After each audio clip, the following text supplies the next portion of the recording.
মসজিদে কেন হচ্ছে, কেন হবে না? কেন হচ্ছে প্রশ্ন করলে আমি বলবো কেন হবে না, যেহেতু এই মসজিদ তো মসজিদ হয়েছে মিলাদুন নবী সাদকা। আমার নবীর শুভাগমনের পূর্বে এইভাবে যেখানে সেখানে যত্রতত্র মসজিদ নির্মাণের অনুমতি ছিল, নামাজ পড়ার অনুমতি ছিল না। আল্লাহর হাবিব শুভাগমন করেছেন, নুরানি নবীর নুরানি কদমে পাক জমিনে পড়েছে, জমিন নবীকে পেয়ে খুশি হয়ে লাফিয়ে উঠেছিল। জমিন আপন বাসায় নবীর শুভাগমনে খুশি উদযাপন করেছে, মানে ঈদে মিলাদুন নবী উদযাপন করেছে, ঈদে মিলাদুন নবী পালন করেছে। আল্লাহ বলেন আমি তুমি জমিনকে আর নাপাক রাখবো না, তোমাকে পাক করে দিলাম, পুরা বিশ্বের জমিনকে মসজিদ বানিয়ে দিলাম। এখন আমার বান্দা যেখানে চায় সেখানে নামাজ পড়তে পারবে, যেখানে চায় সেখানে মসজিদ বানাইতে পারবে।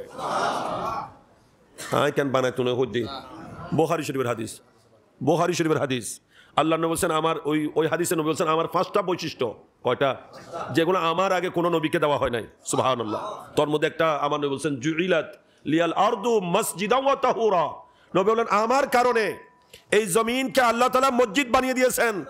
আগে কোথাও এইভাবে যেখানে সেখানে মসজিদ নির্মাণ করার অনুমতি, নামাজ পড়ার অনুমতি ছিল না। আমি নবী আসছি, জমিন খুশি উদযাপন করেছে, ঈদে মিলাদুন নবী পালন করেছে, ঈদে মিলাদুন নবী পুরস্কার স্বরূপ জমিনকে পাক করা হয়েছে, মসজিদ বানানো হয়েছে।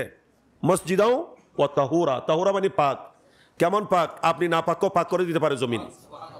জমিন নিজে না পাক ছিল, কিন্তু এখন অপরকে পাক করার ক্ষমতা রাখে। কোনো বান্দা পানি ব্যবহার করতে পারছে না বা পানি সংকট, কি করবে? গোসল ফরজ হয়েছে, কি করবে?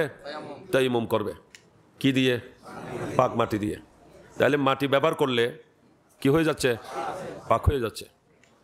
ফ্ল্যাটের মধ্যে অজু করার প্রয়োজন হলে কেউ যদি অজু করতে চায় কি করে ওরা? আজ বলেন না, একটা ইট এনে দে, কাঁচা ইট। ফ্ল্যাটের মধ্যে একটা কাঁচা ইট আছে, ওইটা এনে দে। এই একটা ইট দিয়ে কত বন্দায় পর্যন্ত তায়াম্মুম করেছে, কত বন্ধা আরো আগামীতে করবে আল্লাহ জানে। সবাইকে পাক করে দিচ্ছে কিনা? কেন?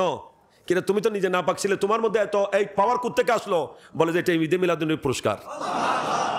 এইভাবে বিশ্বের যত মসজিদ, সব মসজিদ মিলাদুন নবীর পুরস্কার, মিলাদুন নবীর সাদকা। তো এই মসজিদে মিলাদুন নবী না হলে কি হবে? এই মসজিদে মিলাদুন নবী হতে হবে, এখানে নবীর তারিফ হবে, নবীর মিলাদ হবে, দরুদ সালাম হবে। এটাই মসজিদ, এমন মসজিদ যে মসজিদ খুব আনন্দিত, এই মসজিদ খুব খুশি করে, উল্লাস করে, আনন্দিত হয়।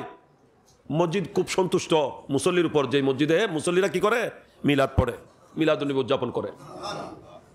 হযরতে খাজা আব্দুর রহমান জামি রহমতুল্লাহ আলাইহি সেই জন্য বলছেন খুশা মসজিদ ও মিম্বরো খানে খা কে দরওয়ে বুয়াদ কিলো কালে মুহাম্মদ সাল্লাল্লাহু আলাইহি ওয়াসাল্লাম।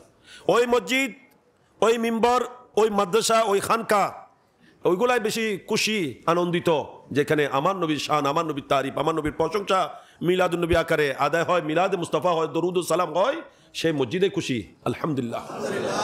আর ওই সমস্ত মসজিদ যে মসজিদে দাঁড়িয়ে নবীর বিরুদ্ধে কথা বলে, আছে না? মিলাদুন নবীকে শিরিক বেদাতের ফতোয়া দেয়, আছে না? জি, ওই মসজিদগুলো তাদেরকে লানত করে, এদেরকে লানত করে। এগুলো এখন বুঝে আসছে না আমার কথাগুলো, এখন ওরা এখন বুঝতেছে না। কখন বুঝবে? ভিতরে ঢুকিলে এরা ওরা আছে তো নবুজের এখনো চোখ আঁধা, যেখানে ওখানে গেলে চোখ খুলে যাবে, চোখের পর্দা উঠে যাবে, তখন দেখবে, বুঝবে। যখন চলবে না পিঠের উপর, তখন বুঝে আসবে। তবে ওই সময় নবীকে সব মানবে, নবীর সম্মান সব, কিন্তু মানলে লাভ হবে? লাভ হবে না, মানলে এখানে মানতে হবে।